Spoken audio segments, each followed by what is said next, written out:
Power does not always die beneath a foreign sword. Sometimes it dies in the blood of its own children. On a cold English battlefield, centuries after the first Plantagenet king took the throne, men fought beneath banners of red and white roses. They were not strangers. They were not invaders. They were cousins, brothers, uncles, nephews, all clawing toward the same poisoned crown. Steel split armor. Horses screamed in the mud. Noble blood soaked into the same earth their ancestors had once sworn to rule forever. And above it all hovered a question no chronicler could escape. How had this happened? How had the family that built medieval England become the family that nearly destroyed it? For more than 3 centuries, the Plantagenets ruled like conquerors, judged like lawmakers, married like strategists, prayed like kings chosen by God, and betrayed each other like enemies trapped in the same house. They did not merely inherit power, they engineered it. They turned castles into fists of stone, law courts into royal weapons, marriage beds into diplomatic battlefields, and bloodline into political currency. They gave England some of its most legendary kings. Henry II, the restless builder of empire. Richard the Lionheart, the warrior king whose myth became larger than his reign. John, the failed king whose weakness forced the crown to kneel before law. Edward I, hammer of Wales and Scotland. Edward III, who turned dynastic ambition into a war that would bleed Europe for generations. The Black Prince, a perfect knight shadowed by an imperfect future. Richard II, who believed kingship was sacred until his own cousin proved it was not untouchable. And at the end, the fractured houses of Lancaster and York, 2 branches of the same ancient tree, hacking at each other until the roots were exposed. The Plantagenet story is not simply the story of kings. It is the story of a machine built from conquest, inheritance, taxation, justice, religion, marriage, and fear. A machine powerful enough to create a kingdom more centralized than many of its rivals. Powerful enough to challenge the King of France. Powerful enough to turn English kings into players in a continental struggle. Powerful enough to make the crown seem almost permanent. But every machine has a weakness. The Plantagenet weakness was hidden in the very thing that gave them strength: blood. A dynasty needs heirs. But heirs become rivals. Sons become impatient. Brothers become threats. Cousins become claimants. A king may command armies, but he cannot command ambition inside his own family. He may build law, but law bends when the throne is at stake. He may claim divine right, but God rarely descends to settle succession disputes. So before the roses bloomed in blood, before Magna Carta, before the Crusades, before the long war with France, before the Plantagenets became a curse whispered through English history, there was another England. A wounded England. A kingdom still living in the shadow of conquest. In 1066, the old world of Anglo-Saxon England was shattered at Hastings. William of Normandy crossed the Channel not as a visitor, not as a claimant seeking negotiation, but as a blade wrapped in a banner. When Harold Godwinson fell, and the Norman Duke became William the Conqueror, England did not simply receive a new king, it received a new ruling class. The land was cut open and redistributed. Old English nobles were stripped away. Norman lords received estates like spoils from a carcass. Castles rose across the countryside, not as romantic monuments, but as warnings. Stone towers looked down upon villages that had once answered to local lords, and now answered to men who spoke French, served a foreign-born king, and understood power as occupation. This was the first lesson Plantagenet England would inherit. Power was not an idea. Power was land. Who held it? Who owed service for it? Who could tax it? Who could punish it? Who could summon men from it to fight? The Norman kings understood that conquest had to become administration, or it would dissolve into rebellion. A battlefield victory could win a crown, but only a system could keep it. The Doomsday Survey was not merely a record of property. It was a map of control. It told the king what existed, who held it, what it was worth, and therefore what could be demanded.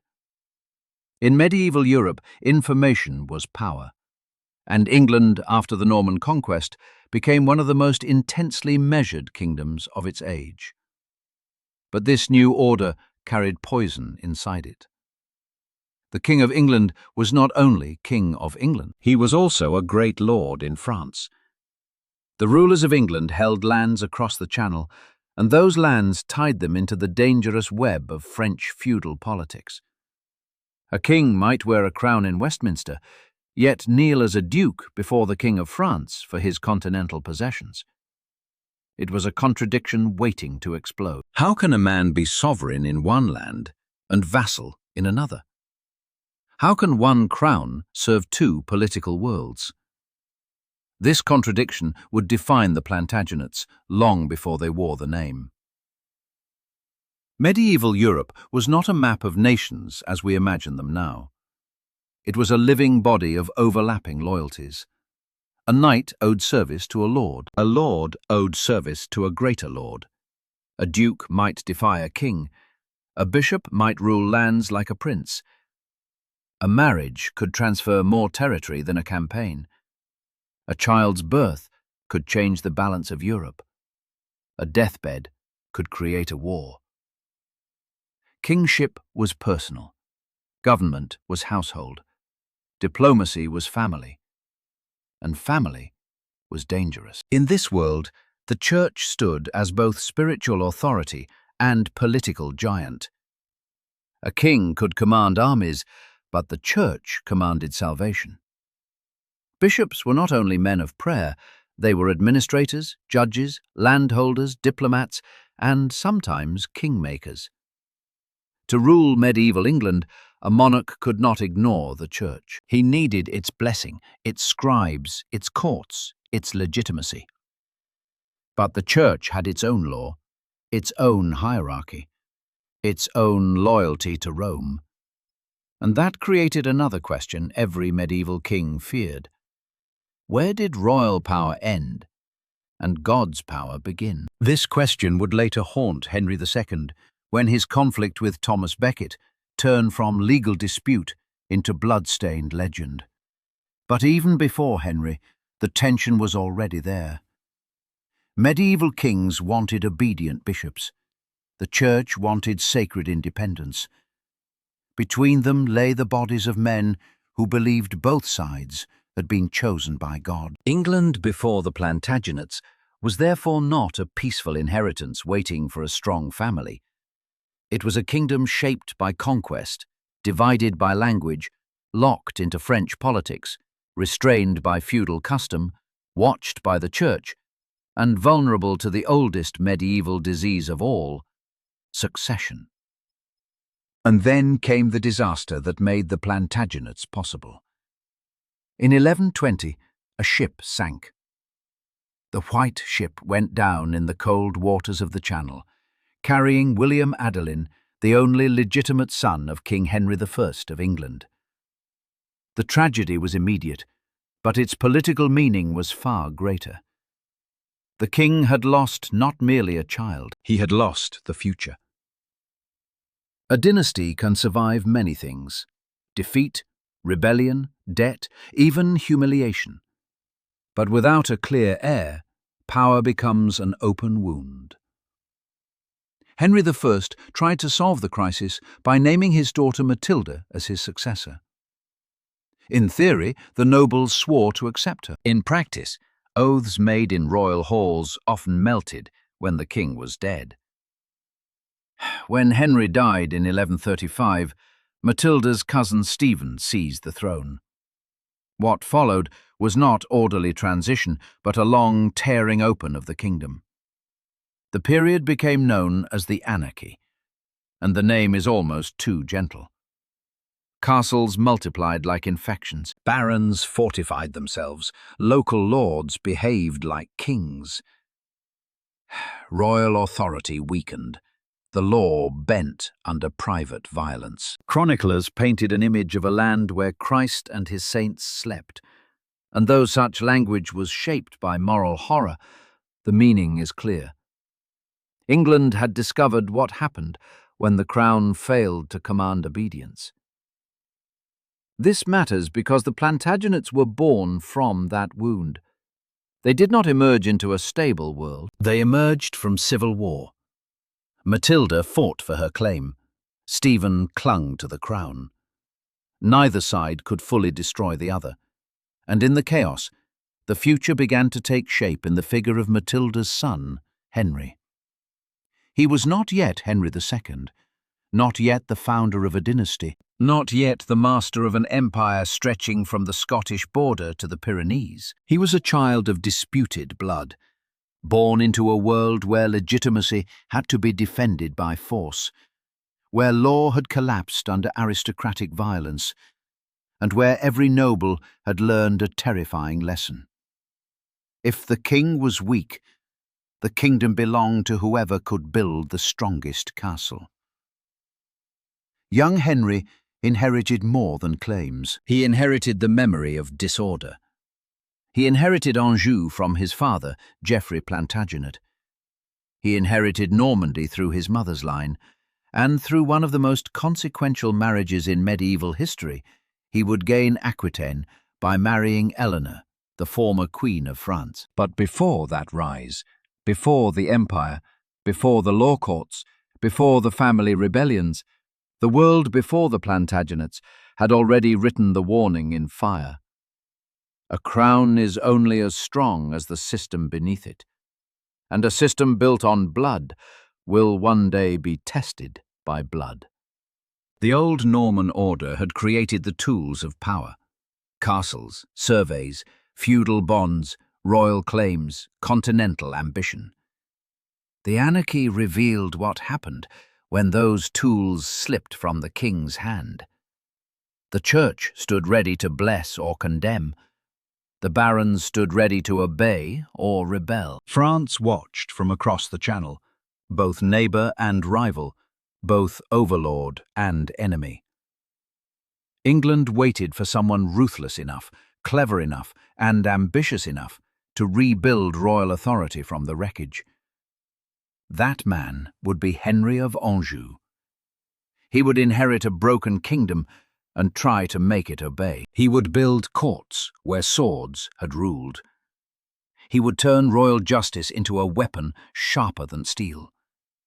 He would marry the most powerful woman in Europe. He would raise sons who would become legends.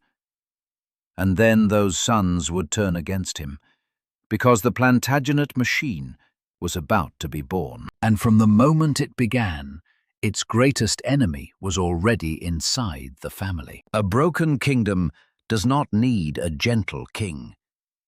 It needs a man willing to make obedience feel inevitable. When Henry of Anjou crossed into the center of English history, he did not arrive as a saint, nor as a romantic hero crowned by destiny. He came as something far more dangerous, a young prince who had learned from chaos. England had shown him what happened when royal power became a rumor. Barons built castles without permission. Local tyrants turned law into private violence.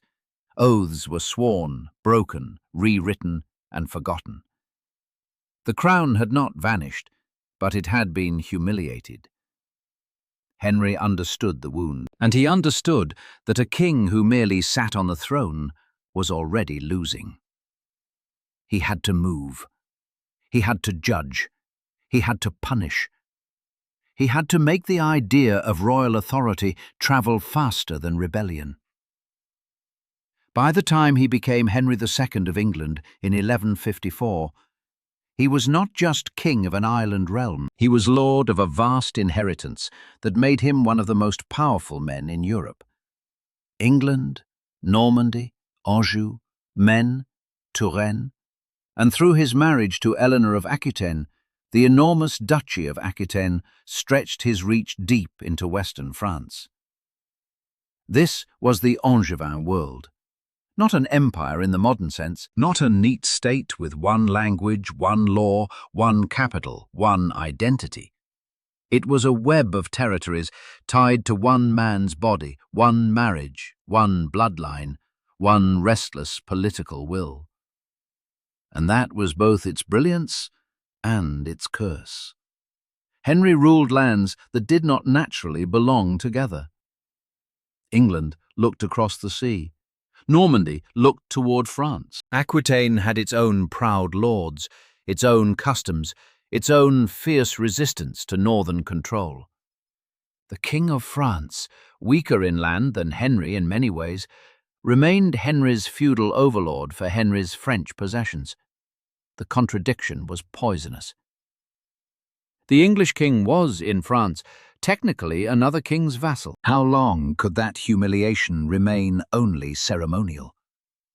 How long before overlord and vassal became enemies? Henry's first task was not conquest. It was restoration. He had to make England believe in kingship again. So he attacked the private castles. He reclaimed royal lands. He forced rebellious nobles back into the hierarchy of obedience. The castles of the anarchy were not just military structures. They were political statements in stone. Every unauthorized fortress declared that the king's peace had failed. Every baronial tower said, "Here, my will is law." To tear them down was not simply demolition. It was propaganda. It told the realm that the crown had returned. But Henry was too intelligent to rely only on force. Force can crush a rebellion. It cannot govern a kingdom every day. The true genius of Henry II was that he began turning kingship into a system. Royal justice became his sharpest weapon. In earlier times, justice often belonged to local lords, church courts, custom, and private settlement. But Henry saw that whoever controlled justice controlled obedience. If men came to the king's courts, they acknowledged the king's superiority. If royal judges travelled through the country, then royal authority was no longer trapped in a palace. It rode on horseback. It entered shires. It listened, recorded, punished, fined, and remembered. Law became movement. Law became revenue. Law became power. Henry's reforms did not create modern justice overnight. They did something more medieval and more practical. They made the crown useful and feared. Disputes could be drawn into royal courts. Crimes could become matters of royal concern. Local power was slowly forced to answer to a wider authority. The king's peace became more than a phrase. It became a claim that violence itself, unless sanctioned, offended the crown. This was how kingdoms were made, not only by battles, but by procedures, by writs, by sheriffs, by records, by the slow capture of daily life. A king who can judge your land dispute has already entered your household. A king who can punish your crime has already entered your village. A king who can send officials into your county has already entered your memory. Henry did not need to be physically present everywhere. His system began to be present for him. That was the Plantagenet machine in its earliest form. And yet every machine creates enemies. The barons did not love being disciplined. The church did not love being pressed. Local privileges did not vanish without resentment. Power, when centralized, always presents itself as order. Those who lose autonomy experience it as domination. Then came the conflict that stained Henry's reign forever. Thomas Becket had once been Henry's friend, his chancellor, his companion in government, a man who understood the machinery of royal power. When Henry made him Archbishop of Canterbury, he likely expected loyalty inside the church. It was a logical move. If the king could place a trusted servant at the head of the English church, then one of the greatest rival powers in the realm might become an instrument of the crown. But men sometimes become transformed by the offices they occupy. Becket, once the king's man, became the church's defender. The conflict between Henry and Becket was not merely personal. It was structural. Henry wanted criminous clerks, members of the clergy accused of serious crimes, subjected more firmly to royal justice. Becket defended the privileges of ecclesiastical courts. Behind the legal dispute stood a larger question. Could the king's law reach men protected by the church? Or did sacred authority stand beyond royal command? For Henry, exemption looked like disorder. A realm with two legal systems was a realm with divided sovereignty. For Becket, royal intrusion threatened the liberty of the church. Neither man was simply playing a role. Each represented a different vision of power. The quarrel deepened, exile followed, words hardened. And then in 1170, inside Canterbury Cathedral, 4 knights murdered Thomas Becket. According to later accounts, Henry had cried out in rage against the archbishop, and whether his words were meant as command or only fury, the meaning was fatal. The story may be embellished in its dramatic details, but its political truth is clear. In a world where kings were surrounded by armed men hungry for favor, royal anger could become death. Becket's blood changed everything. A king who had tried to discipline the church had helped create a martyr. The stones of Canterbury became more powerful than any argument Henry had made. Pilgrims came. The church gained a sacred wound. Henry, the great builder of royal authority, was forced into public penance. Imagine the image: the most powerful king in Western Europe, humbled before the shrine of the man whose death had become an accusation. This was the paradox of medieval kingship. A king needed God, but God's servants could become his judges. Henry survived the scandal, but the lesson remained. Royal power could expand, but it could not easily swallow the sacred. The crown could frighten barons, command sheriffs, raise taxes, and tear down castles. But if it looked like an enemy of the church, it risked something deeper than rebellion. It risked damnation in the eyes of its people. Still, Henry's machine continued. England became more governable. Royal administration became stronger. The crown's memory became longer, and Henry's lands across the Channel made him a titan. But the greater his power grew, the more impossible it became to divide. Because Henry had sons. And in dynastic politics, sons are not only children. They are future claimants waiting for the present to die. Henry's marriage to Eleanor of Aquitaine had created one of the most formidable political partnerships of the Middle Ages. Eleanor was not a decorative queen. She had been Queen of France before she became Queen of England. She brought Aquitaine prestige, experience, and danger. She understood courts. She understood power. She understood that marriage was not softness. It was strategy wearing silk. Together, Henry and Eleanor produced heirs who seemed to promise security. Instead, they became the beginning of the dynasty's deepest curse. Young Henry, crowned during his father's lifetime, wanted real power, not symbolic honor. Richard wanted Aquitaine and glory.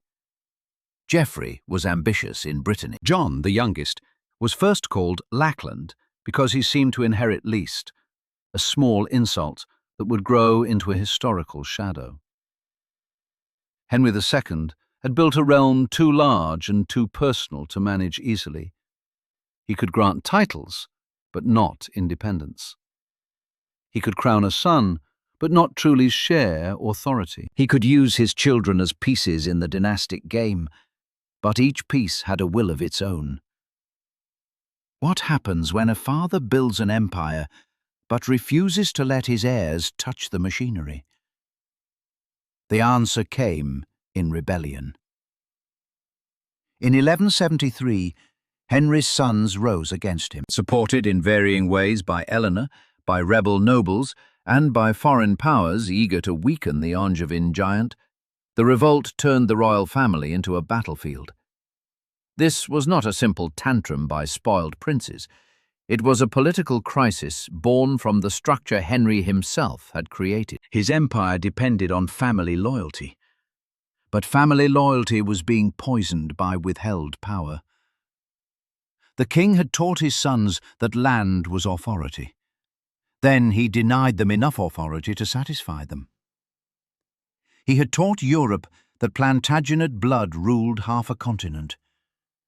Then Plantagenet blood turned against itself. Henry defeated the rebellion, but victory over one's children is not triumph. It is prophecy.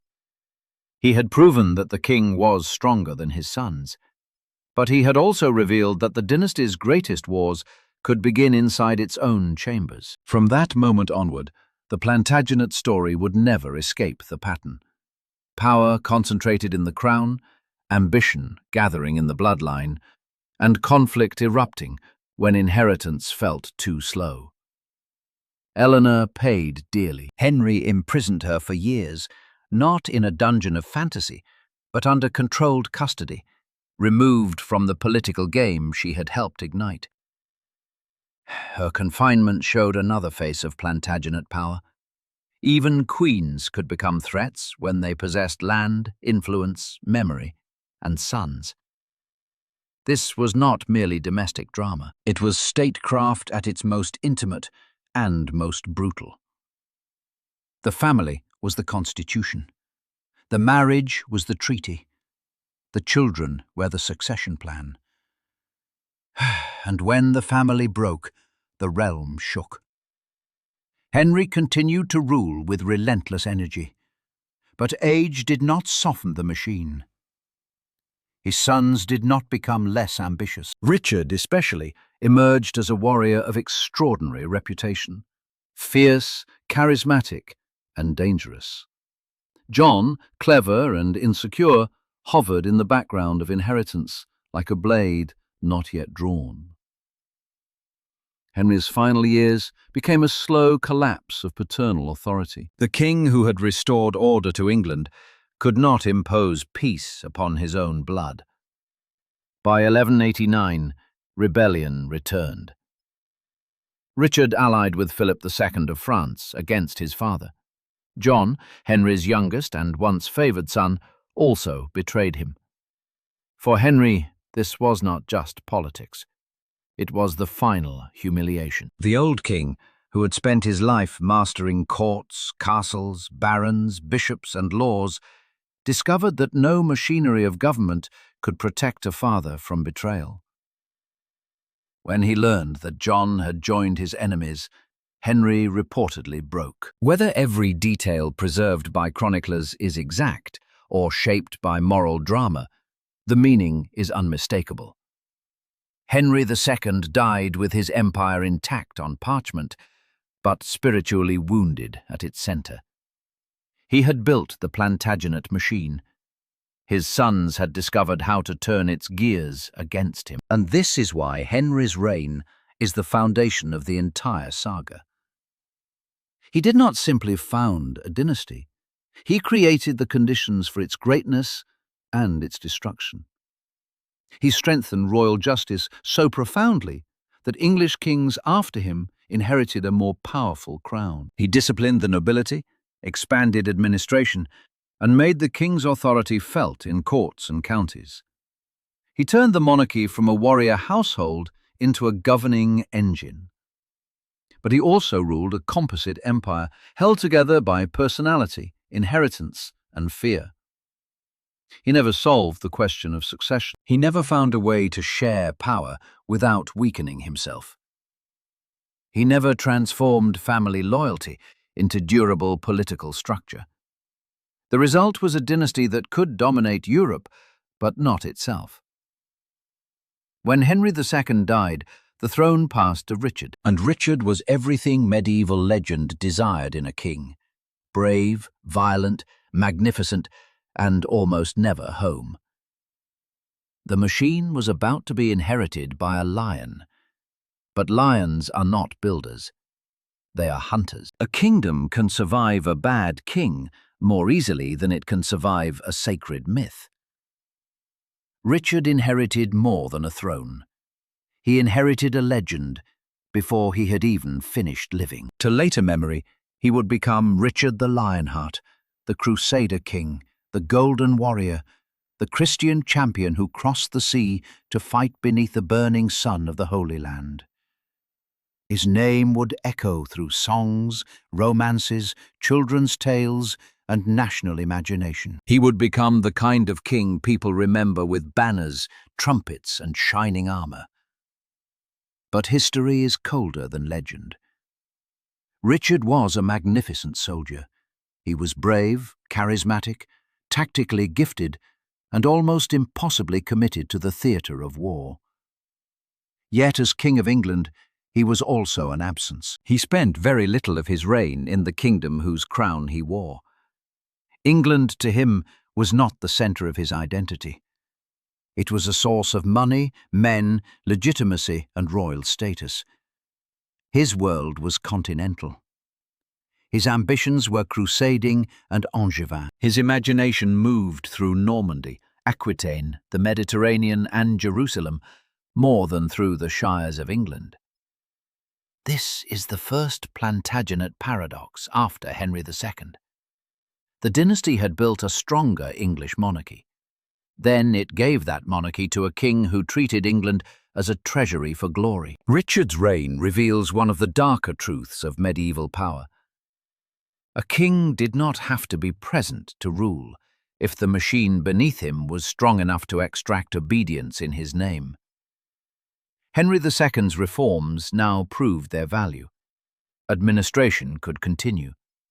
Taxes could be raised. Officials could govern. The kingdom could function while its king fought abroad. But functioning is not the same as healing. Richard needed money. Crusade demanded ships, supplies, ransom networks, soldiers, diplomacy, and endless coin. The Holy War was preached as sacred duty, but sacred duty had a price. England paid it. The king sold offices. He raised funds. He famously treated royal resources with a ruthless practicality.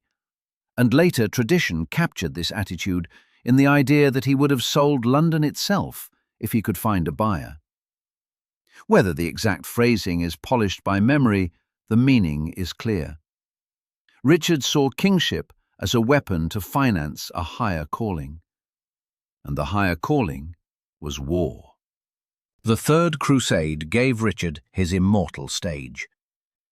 Across the sea, after the disaster of Hattin and the fall of Jerusalem to Saladin, Western Christendom had been wounded in its soul. Jerusalem was not merely a city. It was an image of heaven on earth, a place where memory, faith, and conquest fused into one sacred obsession. To fight for it was to turn politics into salvation. Richard thrived in that world. He marched, negotiated, attacked, endured, and became the most feared Western commander of the crusade. Against Saladin, he found an opponent worthy of myth. The two men did not fight as simple caricatures of Christian and Muslim power. They became symbols of rival civilizations, rival codes of honor, rival claims to sacred geography. Later storytelling would smooth the brutality and heighten the nobility, but the attraction of the story is easy to understand. It offered medieval audiences what they craved: holy war shaped like heroic drama. Yet the Plantagenet machine could not live forever on heroic drama. While Richard chased glory abroad, danger gathered behind him. His brother John waited. John had grown up under a shadow that never left him. He was the youngest son, the one first marked by lack. Lackland was not just a nickname, it was a political wound. In a family where land meant identity, status, income, military strength, and future sovereignty, to lack land was to lack weight. John was clever, but cleverness without honor becomes suspicion. He was ambitious, but ambition without grandeur becomes resentment. Richard was the lion. John was the brother watching the lion's throne. During Richard's absence, John maneuvered. He was not alone. Across the Channel, Philip II of France understood the Plantagenet weakness with predatory clarity. The Angevin realm was too large, too divided, too dependent on the personality of its ruler. If the English king was away, captured or distracted, France could begin to pull at the seams. And Richard was captured.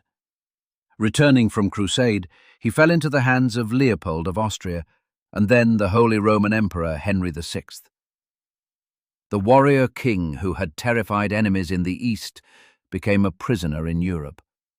The ransom demanded was enormous.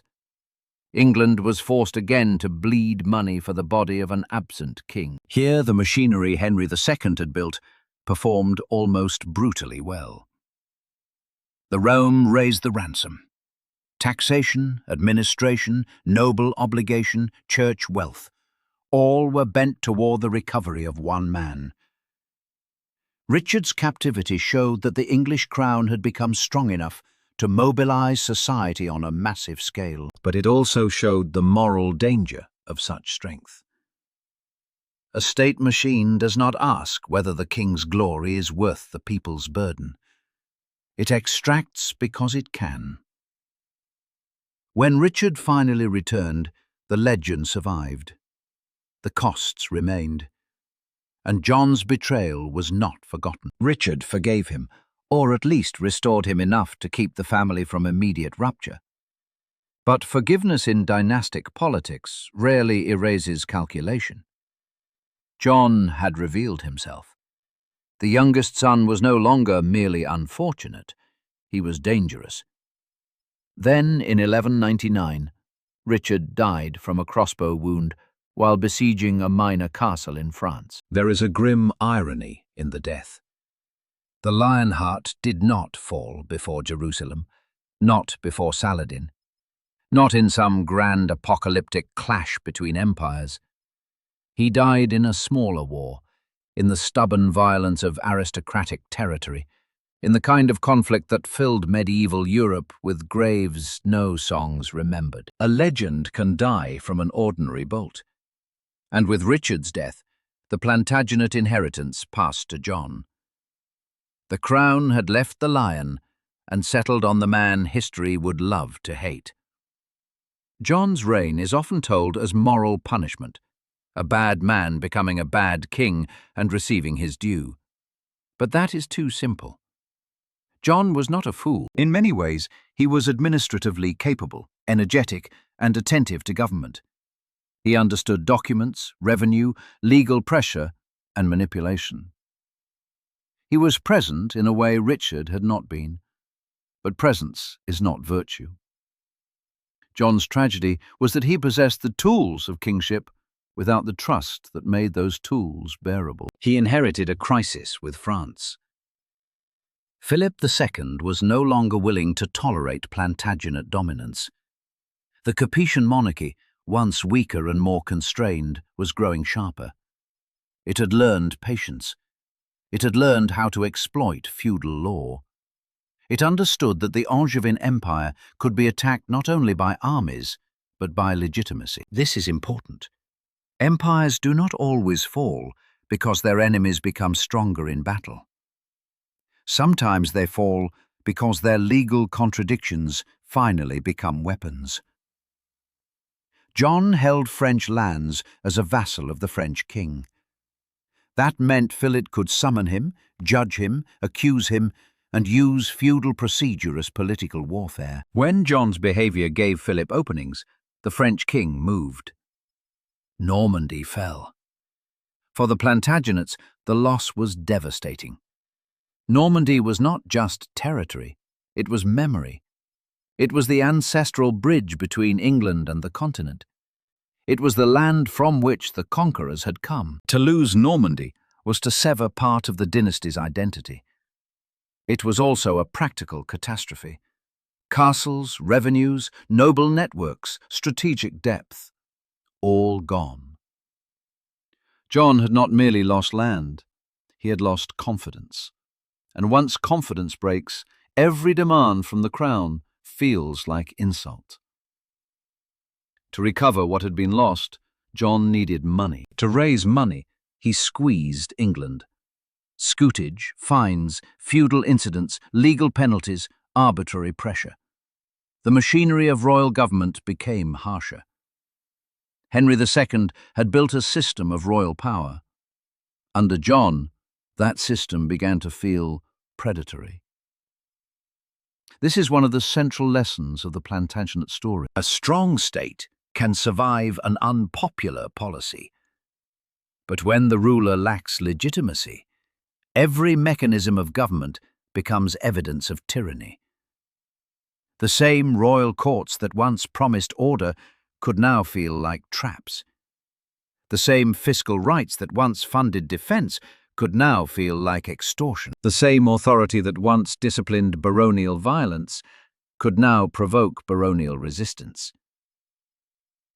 John's personality made everything worse. He alienated nobles. He inspired fear, but not loyalty. He was suspected of cruelty, bad faith, and sexual predation against noble families. Some charges come through hostile sources and must be handled carefully, but the political effect is undeniable. John's barons did not trust him, and medieval kingship, for all its sacred language, still depended on elite cooperation. A king could command, but he also had to persuade powerful men that obedience served their interests. John failed at this. Then came the struggle with the church. After a dispute over the appointment of the Archbishop of Canterbury, Pope Innocent III placed England under interdict. For ordinary people, this was not abstract politics. It meant the spiritual life of the kingdom was wounded. Church bells fell silent. Sacraments were restricted. The relationship between crown and salvation became terrifyingly uncertain. John resisted. Then he submitted. In 1213, he surrendered the kingdom to the Pope as a papal fief and received it back as a vassal. Politically, this was a brilliant reversal in some ways. John gained papal support against his domestic enemies, but symbolically, it was explosive. The King of England had placed his crown beneath Rome. Was this humility, strategy, humiliation? All three could be true. John survived one crisis by creating another kind of resentment. To some, he had protected himself through sacred diplomacy. To others, he had degraded the kingdom. Then came war. In 1214, John's attempt to recover his continental lands collapsed after the defeat of his allies at Bouvines. The battle was a turning point in European history. For Philip II, it confirmed Capetian power. For John, it destroyed the credibility of his expensive continental policy. He had taken money, demanded loyalty, pressed his barons, and promised restoration. He delivered failure. That failure carried him to Runnymede. In 1215, under pressure from rebel barons, King John sealed Magna Carta. The image is famous. The king forced to accept limits, the birth of liberty, the beginning of constitutional government. But the real moment was darker, messier, and more immediate.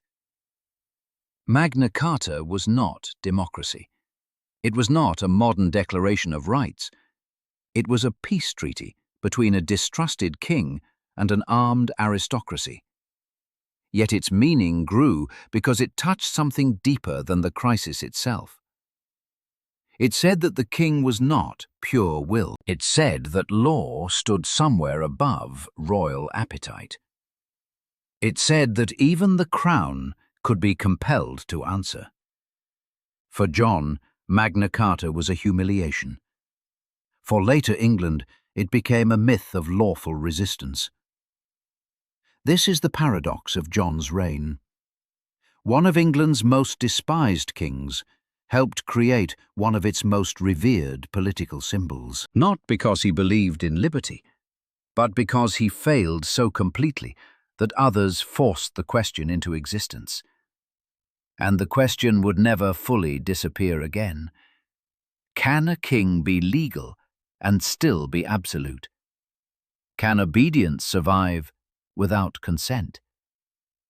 Can royal power be strong without becoming predatory? John had no intention of living under the settlement. He appealed to the Pope. Magna Carta was annulled. Civil war erupted. Rebel barons invited Prince Louis of France to take the English throne. Think about the humiliation. English nobles, descended from conquerors and aristocrats, preferred a foreign prince to their own king. John moved through a kingdom collapsing around him. Then, in 1216, he died. According to later chronicles, the end came after sickness, retreat, and disaster, with stories of lost treasure in the wash haunting his final image.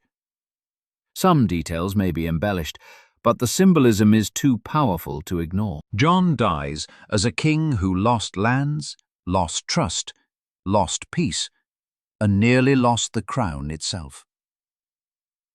But the dynasty did not die with him. That is the terrifying strength of hereditary monarchy. A hated king can perish, and power can reappear in the body of a child.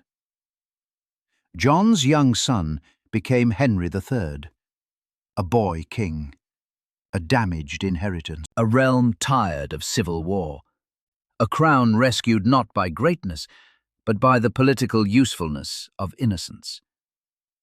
The Plantagenet machine had survived Richard's absence and John's disaster. But it had changed. After Magna Carta, English kings could still be powerful. They could still wage war, raise money, command armies, and claim sacred authority. But a new memory had entered the kingdom. The crown had been forced to kneel once, and if it happened once, it could happen again. The dynasty had learned that royal power could build law. Now it learned that law could turn back upon the king. Henry II had created the machine. Richard had spent its wealth on glory. John had abused its pressure until the barons revolted. And in the shadow of Magna Carta, the Plantagenets entered a new age, one where the crown would try to become stronger than ever, even as the idea of limits quietly sharpened beneath it. The next kings would not abandon ambition.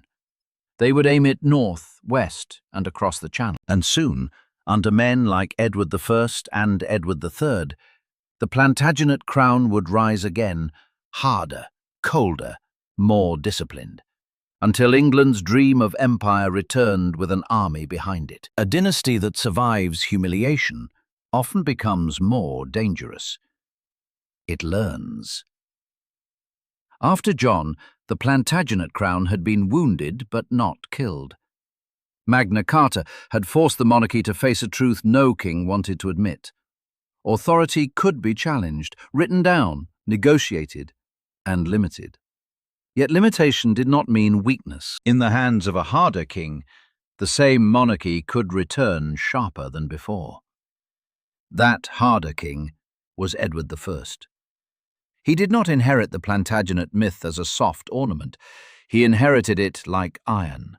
Tall, severe, disciplined, and relentless, Edward I understood kingship as command. He had lived through the baronial turmoil of his father Henry III's reign. He had seen what happened when royal weakness allowed noble factions to become almost sovereign. He had fought Simon de Montfort. He had seen reform become rebellion. He had learned that law could restrain a king, but also that a king who mastered law could make restraint serve monarchy. This was Edward's genius. He did not simply reject the political world created by Magna Carta. He absorbed it. He governed through statute, parliament, taxation, military obligation, and legal reform. He recognized that power in late medieval England could no longer be only personal. It had to be institutional. If the crown needed money, it needed consent from those powerful enough to resist. If the king wanted war, he needed a language that could make the realm feel involved in royal ambition. If nobles had rights, then the king would define those rights, record them, and bind them into a system he could manage. The Plantagenet machine evolved. Under Henry II, royal justice had moved through England like a blade. Under John, royal pressure had become predatory and provoked revolt. Under Edward I, law became architecture. He was not a liberal king in the modern sense. He was not interested in limiting monarchy out of moral humility. He was interested in making power durable. A law written by the crown could discipline both ruler and subject, but if the king shaped the law, he shaped the battlefield on which political life took place. Edward looked outward, too. Wales became his first great project of conquest. For generations, the Welsh princes had resisted English domination through geography, local loyalty, and fractured but resilient power. Mountains and castles, kinship and defiance made Wales difficult to swallow. But Edward did not intend merely to raid. He intended to absorb. His campaigns against Llywelyn ap Griffith were not just wars of expansion. They were wars of state-building. When Llywelyn was killed in 1282, Welsh independence under native princes was broken. Edward followed victory with stone. Massive castles rose across North Wales: Carnarvon, Conwy, Harlech, Beaumaris. These were not romantic ruins in their own time. They were occupation made permanent. A castle is a sentence written in stone. It says, "The army may leave, but the conquest remains." Edward understood that military victory fades unless it is locked into administration, law, settlement, and architecture. Wales was not simply defeated, it was reorganized. The Plantagenet crown extended itself into territory through structures that could survive the king's absence. And yet conquest always teaches the conqueror a dangerous lesson. If it works once, why not again? Edward turned north. Scotland was not Wales. It was a kingdom with its own crown, nobility, laws, memory, and sacred legitimacy. When a succession crisis opened after the death of Alexander III and later the young Margaret, Maid of Norway, Edward stepped in as arbiter. To arbitrate a throne is already to stand above it. Edward used legal language and feudal claims to assert superiority over Scotland, treating kingship itself as something that could be judged beneath him. At first, Scotland's throne was given to John Balliol, but Edward did not want an equal. He wanted obedience. The result was war. Here the Plantagenet machine met something it could not simply absorb: national resistance sharpened by humiliation. William Wallace emerged as a symbol of defiance. Later, Robert Bruce would become something even more dangerous. Not merely a rebel, but a king with a rival legitimacy. Edward became known as the Hammer of the Scots. But even a hammer cannot easily crush a people whose resistance turns into identity. The wars in Scotland revealed both the reach and the limits of Plantagenet power. England could invade, win battles, take oaths, punish rebels, execute enemies, and build garrisons. But the deeper problem remained. Ruling a kingdom is harder than defeating an army. Authority requires acceptance, or else it must be endlessly enforced. Endless enforcement becomes expensive. Expensive war demands taxation. Taxation demands political negotiation. And negotiation gives subjects leverage. This is the hidden engine of medieval monarchy. War strengthens kings by giving them purpose. War weakens kings by forcing them to ask for money. Edward's reign therefore expanded England's power while deepening its dependence on political society. Parliament, taxation, statute, military service all became part of a colder, more organized Plantagenet state. The king was still sacred, still majestic, still violent. But the machinery beneath him was growing more complex. Power was becoming less like a sword and more like a system of gears. Then came Edward II, and the machine faltered again. Edward II was not his father. He inherited the crown, but not the iron will that had made it feared. His reign became associated with favoritism, noble resentment, military humiliation, and personal weakness, in a world that punished weakness without mercy. His relationship with favorites, especially Piers Gaveston and later the Despensers, infuriated powerful nobles who believed access to the king had been captured by unworthy men. In medieval monarchy, the king's affection was never private. Whom the king loved, enriched, trusted, or protected became a political fact. A favorite could appear to stand between the nobility and the crown, and when nobles feel excluded from royal influence, they often describe their anger as concern for the realm. Edward II's greatest disaster came in Scotland. At Bannockburn in 1314, Robert Bruce defeated the English in a battle that shattered the aura of Plantagenet dominance in the north. Bannockburn was not merely a military defeat, it was a symbolic reversal. Edward I had tried to reduce Scotland to obedience. Edward II proved England could be humiliated there. The son inherited the father's war. He did not inherit the father's command. Eventually, Edward II was deposed. This was a terrible precedent. A king, an anointed monarch, removed by political force. The official narratives tried to manage the scandal, but the meaning was impossible to hide. The Plantagenet crown had already been forced to kneel at Runnymede. Now it had seen a king pushed from the throne. If a bad king could be removed, then kingship was sacred, but not untouchable. The dynasty survived again through succession.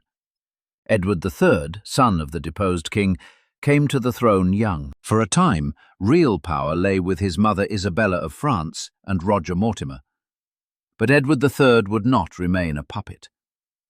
In 1330, he seized power for himself, overthrowing Mortimer and taking command of his own reign.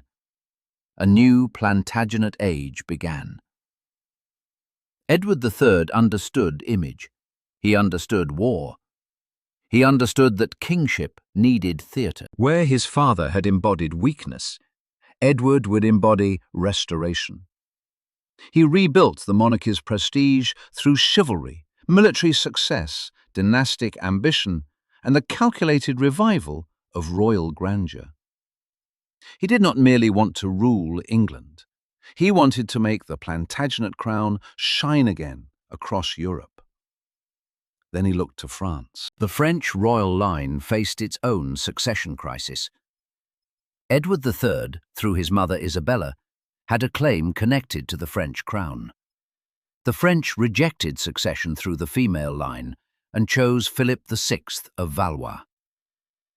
This was not simply a legal dispute.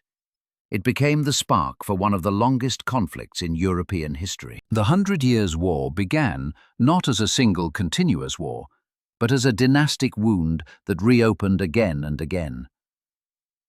Edward's claim to France was audacious, but audacity is often how medieval kings convert grievance into destiny. To his subjects, war with France could be framed as justice, inheritance, honor, and opportunity. To nobles, it offered ransom, land, glory, and plunder. To soldiers, it offered wages and violence. To the crown, it offered legitimacy through victory. War became a unifying myth, and for a while, the myth worked. At Crécy in 1346, the English army delivered a devastating defeat to the French. The battlefield became a demonstration of tactical transformation. Longbowmen, disciplined positioning, dismounted men-at-arms, and defensive preparation helped break the charge of French chivalry. The old aristocratic dream of mounted nobility crashing through lesser men met a colder reality. War was changing. The knight still mattered, but the system around him mattered more. Crécy was not only a victory, it was an argument.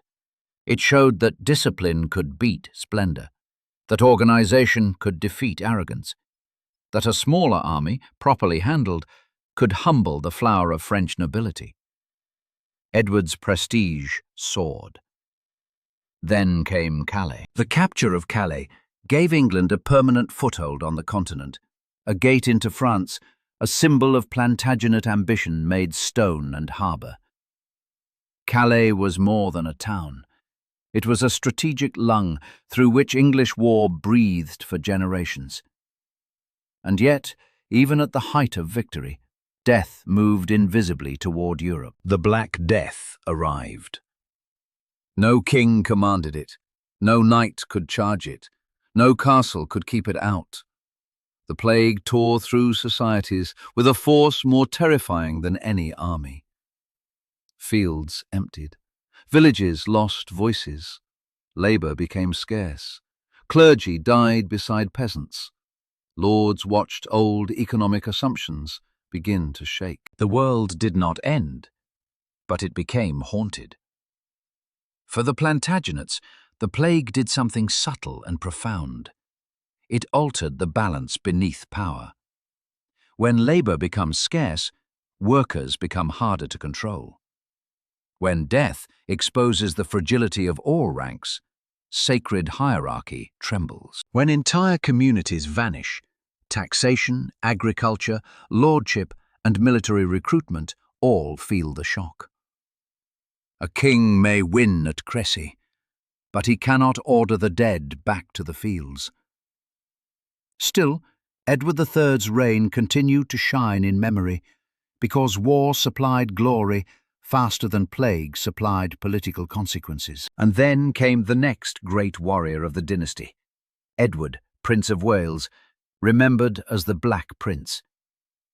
His image is almost too perfect for medieval legend. The prince in black armor, the chivalric hero, the terror of French battlefields. At Poitiers in 1356, he won one of the most astonishing English victories of the war, capturing King John II of France. Imagine the psychological force of that moment. The King of France, prisoner of the English. The Plantagenet dream seemed suddenly within reach. France itself appeared vulnerable, not merely defeated in battle, but humiliated in sovereignty. Ransom became politics. Captivity became leverage. Victory became finance. This was medieval war at its most Plantagenet. Glory and accounting fused together. But the Golden Age was already carrying its shadow. The Black Prince was brilliant, but not immortal. His campaigns in Aquitaine were costly. His rule there created resentment. War demanded money, and money demanded pressure. Military glory on one side of the Channel could become administrative bitterness on the other. The same system that made Plantagenet victories possible also spread the burden of those victories across subjects who did not always share the king's dream. And dynastic fate struck again. The Black Prince died before his father. This was more than a family tragedy. It was a political fracture. Edward III lived long enough to outlast his strongest heir. When the old king died in 1377, the throne passed not to a hardened adult warrior, but to a child, Richard II, son of the Black Prince. Once again, the Plantagenet machine faced the question it never solved. What happens when a crown built for warriors lands on the head of a boy? Behind the splendor of Edward III's reign, the cracks were waiting. War had created glory, but also debt. Chivalry had created myth, but also arrogance. Royal ambition had united the realm, but also exhausted it. The plague had changed society beneath the feet of the nobility. Parliament had become harder to ignore because kings needed money. The people had suffered, paid, fought, and buried their dead. And now the throne belonged to a child raised beneath the shadow of legends. The Plantagenets had reached one of their highest peaks. But peaks are dangerous places. From there, every fall looks like destiny. A child can inherit a crown, but not the fear that once protected it. When Richard II became king in 1377, England did not receive a warrior. It received a symbol. He was the grandson of Edward III, the son of the Black Prince, the living bridge between Plantagenet glory and Plantagenet uncertainty. Around him gathered the shadows of men greater than himself. His grandfather had humbled France. His father had captured a French king. Their names carried iron. Their victories had become part of England's political imagination. Richard inherited their mythology, but mythology is a dangerous inheritance for a boy. It tells him he is special before he has proved he is capable. It surrounds him with expectation before he understands consequence. It teaches everyone around him to compare the living child to dead giants.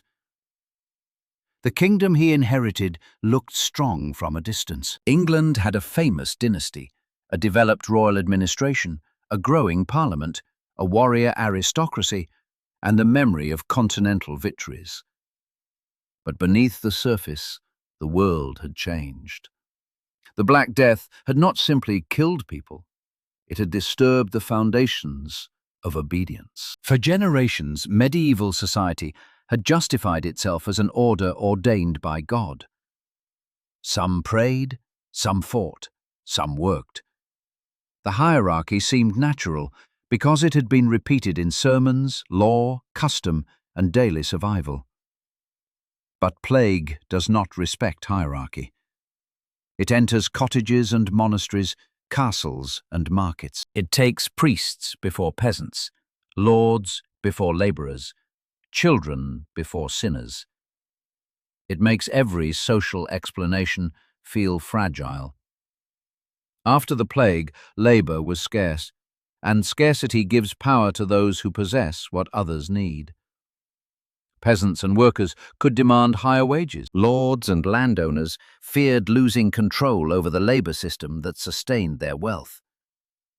The government responded with laws trying to freeze wages and bind labor back into old patterns.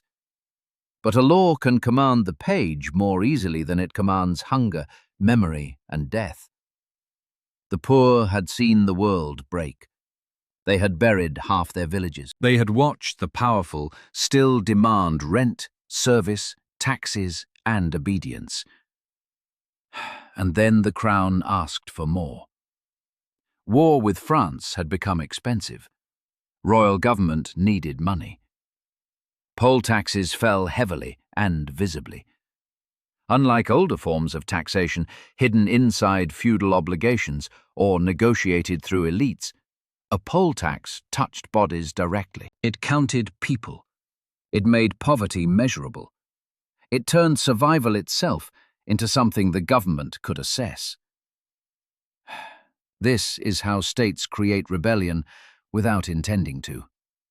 They do not merely demand money. They make people feel seen only when it is time to extract from them. In 1381, anger erupted. The peasants' revolt was not a simple riot by ignorant villagers. It was a political earthquake. Men and women who had long been expected to bend now marched, gathered, demanded, threatened, and imagined a different order. They attacked symbols of authority. They killed officials. They burned records. And records mattered, because records were chains written in ink. Destroying them was not random violence. It was an attack on the memory of obligation. Wat Tyler emerged as one of the revolt's central figures. John Ball, the radical preacher, gave the movement words that cut through the divine hierarchy of medieval society. According to later reports, he asked, "When Adam delved and Eve span, who was then the gentleman?" The phrase may have been shaped by chroniclers, but its meaning is clear. It questioned the entire moral architecture of lordship. If all humans began the same, why should some command and others obey? That is not merely a social question. It is a threat to the medieval universe. And at the center of the crisis stood the young king. Richard II was only a teenager, yet the revolt forced him to perform kingship in its rawest form. He met rebels, he spoke to them, he promised concessions. He appeared as the sacred body of monarchy, trying to calm a world on fire. For a moment, the boy king became the only figure who could stand between rebellion and collapse. Then Wat Tyler was killed during negotiations at Smithfield. The moment is surrounded by dramatic accounts, and historians still debate the exact sequence of tension, insult, violence, and panic. But the political meaning is unmistakable. With Tyler dead, Richard rode toward the rebels and declared himself their leader, urging them to disperse. It was a stunning act of royal theatre. A frightened child became a king before their eyes. But theatre is not transformation. The revolt was crushed. Promises were withdrawn. Punishment followed. The old order survived. Yet something had changed. The lower orders had discovered that the kingdom could tremble when they moved together. The crown had discovered that social obedience was not infinite. And Richard had discovered something more intimate and more dangerous. The image of kingship could save him. Power to Richard increasingly became performance. If Henry II had believed in administration, if Edward I had believed in law and conquest, if Edward III had believed in chivalric war, Richard II came to believe in majesty. He leaned into the sacred aura of monarchy. He elevated ceremony. He cultivated distance. He imagined kingship as something exalted, almost untouchable. But a king who rises too far above his political nation may no longer hear the ground cracking beneath him. Richard's reign became a struggle between personal monarchy and aristocratic expectation. He relied on favorites. He angered great nobles. He distributed influence in ways that made powerful men fear exclusion. Once again, the king's private trust became public crisis. A favorite at court was not simply a friend. He was a gatekeeper to patronage, policy, wealth, and survival. The great magnates believed they had a right to counsel the king. Richard believed counsel could become control. Both were right. That was the tragedy. Medieval monarchy needed noble cooperation, but noble cooperation often arrived armed. Kings needed advice, but advice from men with castles and armies could sound like coercion. When Richard tried to assert himself, The nobility claimed to defend the realm from bad government. When nobles constrained him, Richard saw treason behind every correction. Fear sharpened both sides. The crisis produced the Lords Appellant, a group of powerful nobles who moved against Richard's favourites in the late 1380s. They defeated royal forces at Radcut Bridge. They used the merciless Parliament of 1388 to purge the king's household, execute or exile his allies, and humiliate royal authority. Imagine what this did to Richard. He was an anointed king. He believed monarchy carried sacred dignity. Yet he had been treated like a dangerous child surrounded by criminals. Humiliation in politics rarely disappears. It waits. Richard learned patience, and patience made him colder. In the 1390s, he gradually regained control. For a time, he governed with outward moderation, but beneath that surface, memory hardened into vengeance. He had not forgotten the men who had broken his circle. He had not forgotten the nobles who had claimed the right to judge his rule. When revenge came, it came dressed as royal justice. Richard moved against former opponents. The Duke of Gloucester was arrested and died in custody, under circumstances that remain troubling. The Earl of Arundel was executed. Warwick was exiled. The king's old enemies were destroyed or neutralized. Richard was no longer merely recovering authority. He was reshaping the political order around fear. This is where kingship becomes dangerous. A strong king can restore order. A wounded king may confuse order with revenge. Richard's court became more elevated, more artistic, more ceremonial, but also more politically narrow. He demanded forms of obedience that made the old nobility nervous. He used legal instruments, forced loans, and controlled assemblies. He experimented with a more absolute style of kingship, one that looked backward to sacred monarchy and forward to tyranny in the eyes of his opponents.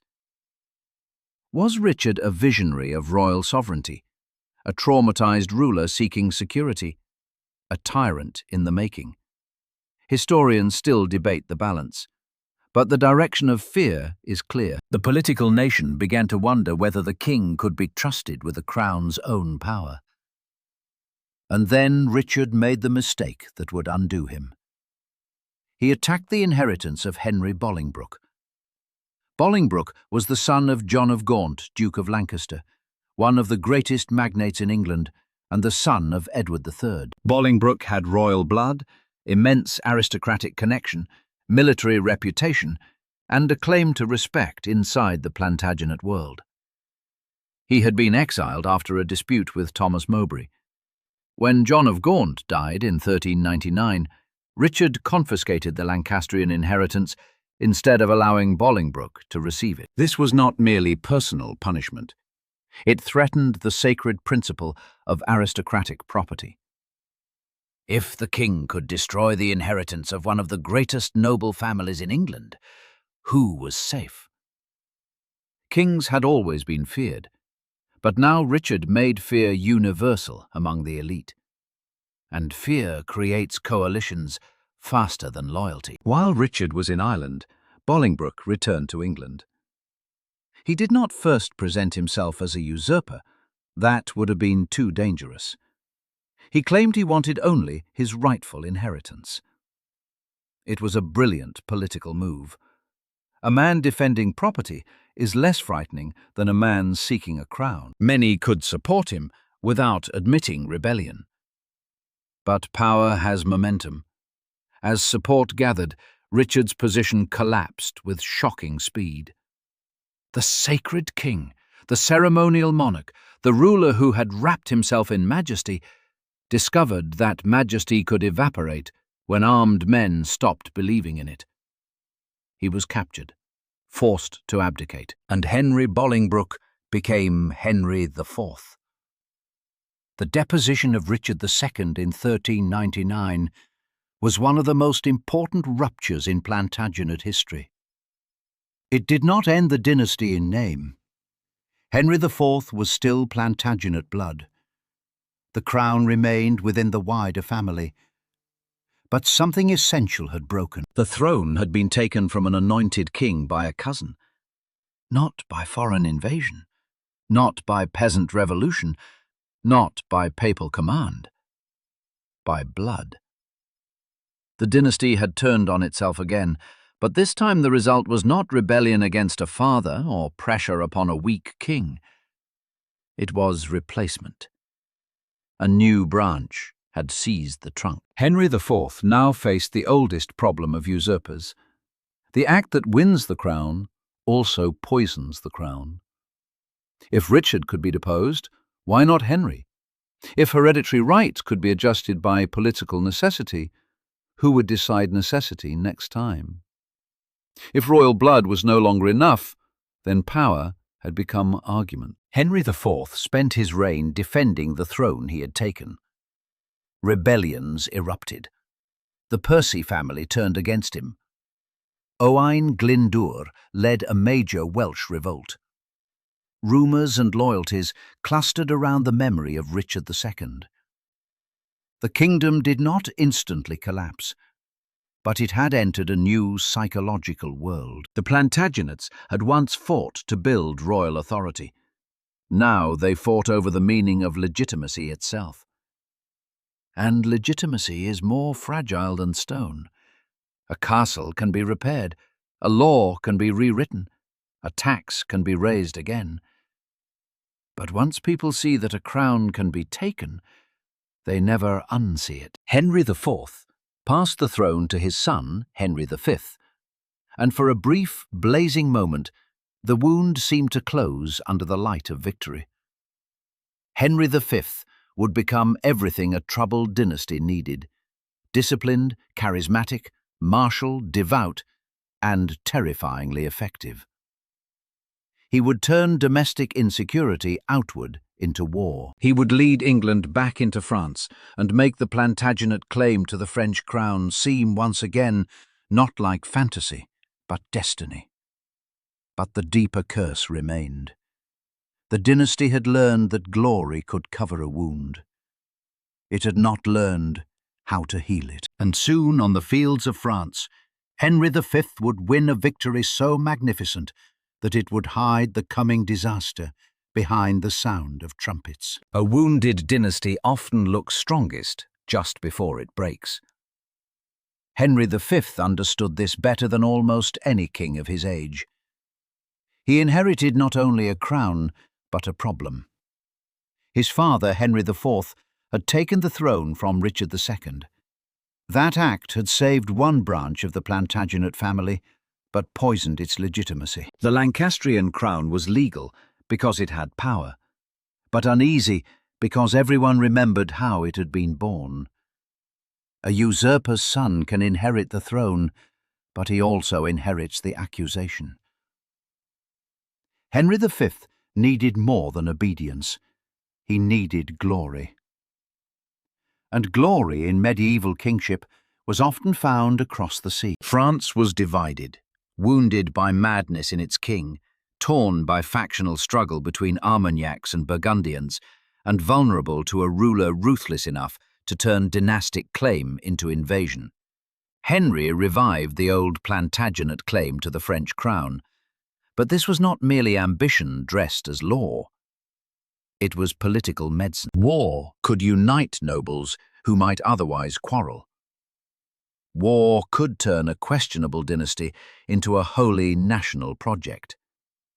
War could make men forget how the crown had been seized by showing them what the crown could win. So Henry crossed into France, and in 1415 at Agincourt, mud became destiny. The English army was tired, hungry, outnumbered, and trapped in hostile country. The French nobility gathered in confidence, armoured in rank, lineage, and expectation. On paper, the English should have been crushed, but battlefields do not obey pride. Rain had softened the ground. The French advance compressed into mud and confusion. English longbowmen tore into the attacking force. Men in heavy armour struggled, stumbled, suffocated, and died beneath the weight of their own splendour. Agincourt became more than a victory.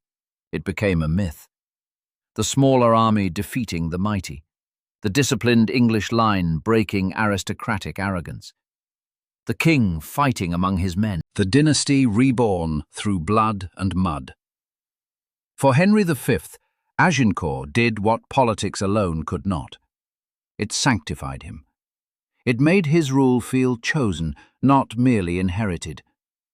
The son of a usurper became the warrior king. The Lancastrian stain was covered by French blood. But victory is a dangerous drug. It persuades kings that God agrees with them. Henry pressed forward. Through war, diplomacy, and French division, he forced the Treaty of Troyes in 1420. The treaty recognized him as heir to the French throne and married him to Catherine of Valois, daughter of the French king. For a moment, the impossible Plantagenet dream seemed within reach. England and France under one crown. The old claims of Edward III made real. The Channel no longer a border, but a corridor inside a dual monarchy. It was the greatest illusion the dynasty ever achieved. Because Henry V died in 1422, he died before he could wear the crown of France. He left behind an infant son, Henry VI. Once again, the Plantagenet curse returned. A crown built by a warrior landed on the head of a child, and this time the burden was unbearable. Henry VI inherited two kingdoms in theory and control of neither in spirit. England needed a ruler. France needed conquest, negotiation, money, soldiers, and legitimacy. Instead, the dynasty had a baby. Government passed into the hands of councils, nobles, regents, and competing interests. The machine continued to operate, but without a commanding will at its centre. This is how empires begin to rot. Not always through sudden defeat, sometimes through overextension. Henry V had won too much for his heir to hold. The English position in France depended on constant military pressure and fragile alliances. It required money from England, cooperation from nobles, and submission from French populations who had little reason to love foreign rule. As the years passed, the dream became more expensive than the kingdom could bear. Then came Joan of Arc. She was not a Plantagenet, not a queen, not a noble commander, but she struck at the deepest weakness of English rule in France: legitimacy. The English had law, treaties, garrisons, and victories. Joan brought sacred imagination. She helped transform the French cause from dynastic resistance into something closer to national and divine recovery. Orléans was relieved. Charles VII was crowned at Reims. The symbolic world shifted. The English could still win battles. They could still hold towns. They could still negotiate, punish, and raid. But the spell had weakened. France was no longer merely disputed territory. It was becoming a kingdom rallying around its own sacred centre. The Plantagenets had long understood the power of myth. Now myth turned against them. Henry VI grew into a very different kind of king from Henry V. Pious, gentle, and ill-suited to brutal politics, he lacked the martial force expected of a dynasty raised on war. His periods of mental collapse deepened the crisis. Around him, noble factions hardened. The court became a battlefield without open battle. The loss of French territories damaged the prestige of the Lancastrian regime. Defeat abroad fed resentment at home. By 1453, England had lost almost everything in France except Calais. The 100 Years' War ended not with Plantagenet triumph, but with exhaustion and retreat. The empire of victory had shrunk to a memory. And memories are dangerous when men begin asking who betrayed them. The answer became domestic. If France was lost, someone must be blamed. If the king was weak, someone must guide him. If the court was corrupt, someone must cleanse it. If the bloodline was disputed, someone must claim it. Richard, Duke of York, emerged as the great rival to Lancastrian power. He too descended from Edward III. His claim had weight. His supporters believed the realm was misgoverned. The Queen, Margaret of Anjou, became a fierce defender of her husband and son's rights. She was no passive figure. In a world that expected queens to embody dynasty, she fought like the dynasty depended on her, because it did. The Wars of the Roses were not simply a romantic feud of red and white flowers. They were the final collapse of Plantagenet political logic. For generations, the family had treated blood as legitimacy. But by the 15th century, there were too many bloodlines, too many claims, too many memories of deposition, too many precedents proving that a crown could be taken if the argument was strong enough and the army arrived in time. Lancaster and York were not outsiders. They were Plantagenets. That is what makes the war so dark. The dynasty was not invaded. It divided. Battles followed. St Albans, Towton, Barnet, Tewkesbury. Each name became another wound. Noble houses were destroyed, kings were captured, restored, deposed, and murdered. The crown moved like a cursed object from one branch to another. Edward IV of York seized the throne and brought energy, charisma, and military strength. For a time, Yorkist rule seemed to restore order. But even Edward's success could not heal the deeper instability. His secret marriage to Elizabeth Woodville enraged allies and reshaped court politics. Family again became policy. Marriage again became crisis. After Edward IV died in 1483, his young son, Edward V, should have inherited the throne. Instead, the boy and his brother disappeared into the Tower. Richard, Duke of Gloucester, became Richard III. The fate of the princes in the Tower remains one of the most infamous mysteries in English history. Historians still debate responsibility, evidence, and motive. Later Tudor narratives darkened Richard's image, and propaganda shaped memory with ruthless skill. But the meaning of the disappearance is clear. By this stage, Plantagenet legitimacy had become so poisoned that even children could not stand safely near the crown. Richard III ruled under suspicion.